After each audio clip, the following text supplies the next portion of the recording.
네, 이 청와대도 비상대응체제에 돌입하면서 긴박하게 움직이고 있습니다. 청와대 연결하겠습니다. 이병도 기자, 방금 보신 것처럼 문 대통령이 매우 강경하게 일본을 비판했습니다. 먼저 그 배경은 뭘까요? 네, 국무회의 발언이 전국에 생중계된 것은 매우 이례적입니다. 현 정부 들어서는 처음이고요. 그만큼 상황을 엄중하게 보고 있다는 겁니다.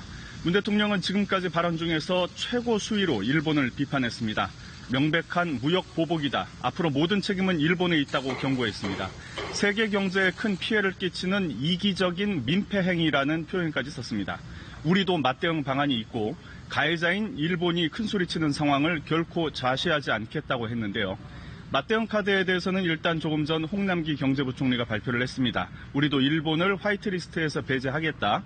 또 WTO 제소도 추진하겠다고 했는데 한일 군사정보협정, 지소미아 파기 문제까지는 공식 발표에 포함되지 않았습니다. 맞대응 카드를 한 번에 내놓기보다는 단계적으로 실행에 옮기면서 전략 게임에 임하겠다는 것으로 보입니다.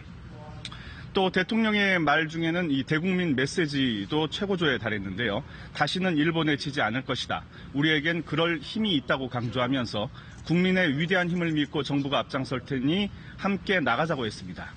반일, 항일을 넘어서 극일 메시지를 분명히 한 것으로 평가됩니다. 네, 이 청와대도 비상대응체제에 들어갔죠. 네, 그렇습니다. 오늘 일본 가기 결정 이후에 청와대 대변인이 브리핑을 했습니다. 직접 들어보시겠습니다. 한국을 화이트리스트에서 제외하기로 한 일본 아베 내각의 가기 결정에 깊은 유감을 표명합니다.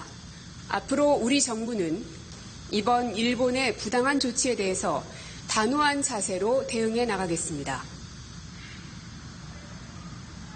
청와대는 또 앞으로 상황을 관리하고 점검하기 위한 상황반과 TF를 구성해 긴밀하고 신속하게 대응해 나가겠다고 이렇게 밝혔는데요. 상황반장은 김상조 정책실장이 맡고 TF팀장은 윤건영 국정기획상황실장이 맡기로 했습니다.